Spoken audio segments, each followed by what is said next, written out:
Hi everyone, welcome to our YouTube channel keep it simple. आज के video में हम बात करेंगे भारत के फॉरेन एक्सचेंज रिजर्व्स की, जो कि पिछले वीक के मुकाबले 4.9 बिलियन डॉलर से कम हुए हैं और अब हमारे रिजर्व 532.7 बिलियन डॉलर रह चुके हैं। इस बीच में अगर 2022 में दुनिया भर के फॉरेक्स रिजर्व की बात की जाए तो उसमें 1 ट्रिलियन डॉलर की भारी कमी आई है, यानी कि 1 लाख करोड़ डॉलर से कम हुए हैं। तो आज के वीडियो में हम इस टॉपिक को डिटेल में डिस्कस करेंगे। और आगे बढ़ने से पहले अगर आपने अभी तक चैनल को सब्सक्राइब नहीं किया तो प्लीज सब्सक्राइब करके हमें मोटिवेट कीजिए। तो सबसे पहले अगर बात की जाए लेटेस्ट डेवलपमेंट की, तो आपको पता होगा आरबीआई हर वीक जो फॉरेन एक्सचेंज रिजर्व का डेटा होता है उसको रिलीज करता है। तो 30 सितंबर 2022 का जो डेटा रिलीज किया गया है उसके हिसाब से भारत के जो फॉरेन एक्सचेंज रिजर्व हैं वो जुलाई 2020 के बाद से लोएस्ट लेवल पे आ गए हैं। अब हमारे जो रिजर्व हैं वो 532.7 बिलियन डॉलर के आसपास रह गए हैं। पिछले वीक के मुकाबले इसमें 4.9 बिलियन डॉलर की कमी आई है और नौवां ये लगातार ऐसा हफ्ता था जिसमें कि फॉरेन एक्सचेंज रिजर्व भारत के कम हुए हैं। पिछले वीक जो हमारे रिजर्व थे वो 537.5 बिलियन डॉलर थे। और इसके अलावा अगर बात की जाए कि भाई इसमें सबसे ज्यादा कमी कहाँ पे आई है, तो फॉरेन करेंसी असेट्स जो कि हम Japanese yen, US dollar, euro, GBP की फॉर्म में रखते हैं, उसमें 4.4 बिलियन डॉलर की कमी आई है पिछले वीक के मुकाबले। इसके अलावा गोल्ड रिजर्व 281 मिलियन डॉलर से कम हुए हैं और special drawing rights 167 billion dollar से कम हुए हैं। तो हमारे रिजर्व्स में कमी क्यों आ रही है?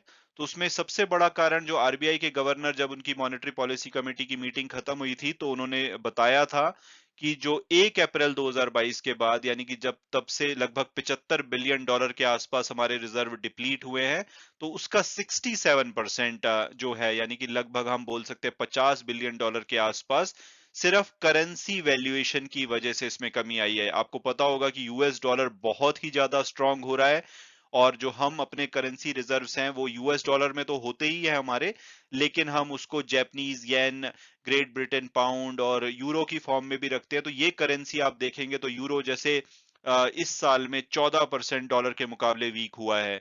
जो ग्रेट ब्रिटेन की करेंसी है वो 18% वीक हुई है और जापानीज जो येन है वो तो 21% वीक हुआ है। तो इसकी वजह से जो हमारे पास दूसरी करेंसीज पड़ी हुई हैं और हम जो डेटा है वो यूएस डॉलर की फॉर्म में रिलीज करते हैं, तो उसमें लगातार कमी आ रही है। तो ये एक बहुत बड़ा कारण है जो कि आरबीआई के गवर्नर ने बताया है। तो जैसे ही अगर यूएस डॉलर वीक होने लगेगा और दूसरी करेंसी रिकवर करती है तो हमारे रिजर्व अपने आप ही बढ़ने लगेंगे। इसके अलावा बाकी जो कारण है वो ये है कि हमारा जो रुपी है वो भी डॉलर के मुकाबले 10% से ज्यादा अब गिर चुका है। और गवर्नमेंट चाहती है, आरबीआई चाहती है कि भाई इसको बहुत ज्यादा ना गिरने दिया जाए, कि कहीं ऐसा ना हो कि 85 रुपीस पे या 90 रुपीस पे पहुंच जाए $1 के मुकाबले। तो उसके चक्कर में हम जो अपने फॉरेन एक्सचेंज रिजर्व हैं उसको करेंसी मार्केट में लगातार बेच रहे हैं और जिसकी वजह से भी फॉरेन एक्सचेंज रिजर्व में कमी आ रही है। और अगर हम रीजन ढूंढें तो जैसे कि फॉरेन इंस्टीट्यूशनल इन्वेस्टर ने, आपको पता होगा कि पहले 6 महीने में बहुत ही जम करके सेल करी थी। हालांकि जुलाई में उनकी जो सेलिंग है थोड़ी कम हुई थी, अगस्त में तो लिटरली उन्होंने बाइंग करी थी, फिर सितंबर में वापस सेलिंग वापस आई है, लेकिन अभी जो उसकी इंटेंसिटी है वो काफी कम हो गई है। लेकिन पहले 6 महीनों में तो उन्होंने 2,70,000 करोड़ रुपए से भी ज्यादा का सामान बेचा था। तो ऐसे में जब वो अपने शेयर्स बेचते हैं तो उनको इंडियन रुपी में पैसा मिलता है, उसको बेच करके वो डॉलर खरीदते हैं। इससे भी हमारे जो फॉरेन एक्सचेंज रिजर्व है उसमें कमी आई है। और अब अगर बात की जाए कि भाई जो दुनिया के फॉरेन एक्सचेंज रिजर्व है, यानी कि जो दूसरी कंट्री के फॉरेन एक्सचेंज रिजर्व है, क्या वो भी कम हो रहे हैं या भारत अनोखा देश है जहां पे फॉरेन एक्सचेंज रिजर्व में कमी देखी जा रही है? तो आप जान करके हैरान होंगे मे बी कि ग्लोबल जो फॉरेन करेंसी रिजर्व हैं वो इस साल में, यानी कि 2022 में 1 ट्रिलियन डॉलर, यानी कि 1 लाख करोड़ डॉलर से भी कम हो गए हैं, जो कि 7.8% है।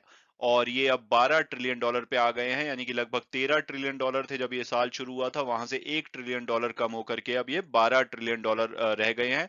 और ये ब्लूमबर्ग ने जब से जो फॉरेन एक्सचेंज रिजर्व का डेटा कंपाइल करना शुरू किया है 2003 से, उसके बाद से आने वाला बिगेस्ट ड्रॉप है एक साल में। और आप चाहे वो इंडिया के फॉरेन एक्सचेंज रिजर्व हों या चेक रिपब्लिक के हों या दूसरे कंट्रीज के हों, सभी में कमी देखी जा रही है, क्योंकि डॉलर स्ट्रांग हो रहा है और जो लोकल करेंसी है देशों की वो वीक होती जा रही है। तो उसको सेव करने के चक्कर में हर जो कंट्री है अपने फॉरेन एक्सचेंज रिजर्व को खर्च कर रही है, जो भी कर सकती है। हालांकि इसमें कुछ चेंज डेफिनेटली वैल्यूएशन का भी है, क्योंकि सभी कंट्रीज यूएस डॉलर के अलावा दूसरी करेंसी में भी अपने रिजर्व्स रखते हैं, तो वो सभी करेंसी वीक हो रही है, तो सभी का, जैसे भारत में भी देखा जा रहा है, आरबीआई गवर्नर ने बोला है कि 67% 1 अप्रैल के बाद जो भी वैल्यूएशन में कमी आई है वो करेंसी वैल्यूएशन की वजह से आई है। इसी तरह से दूसरे कंट्री की भी सेम हालत है, उनके भी रिजर्व लगातार करेंसी वीक होने से कम हो रहे हैं।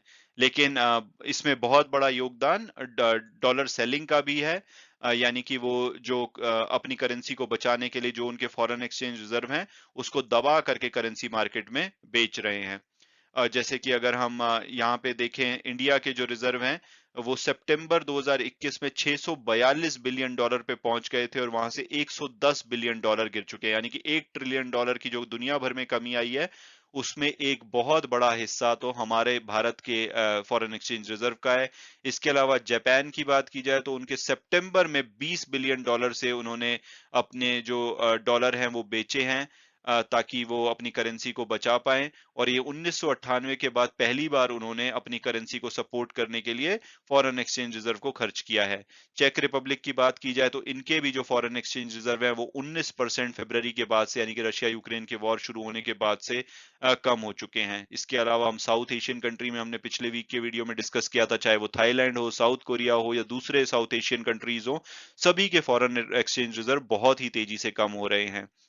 हालांकि इसका मतलब ये नहीं है कि अब सरकारें जो है अपने लोकल करेंसी को गिरने देंगी।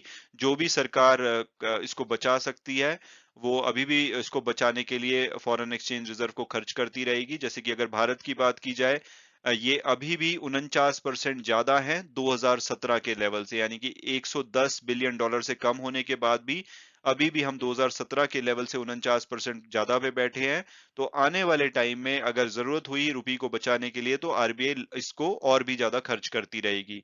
आज की डेट में हमारे पास 9 महीने का अगर हमें इंपोर्ट करना हो, अगर हमारे पास कोई और फॉरेन करेंसी रिजर्व ना आए, तो भी हम 9 महीने का इंपोर्ट जो हमारे आज की डेट में फॉरेन करेंसी रिजर्व है उससे मैनेज कर सकते हैं।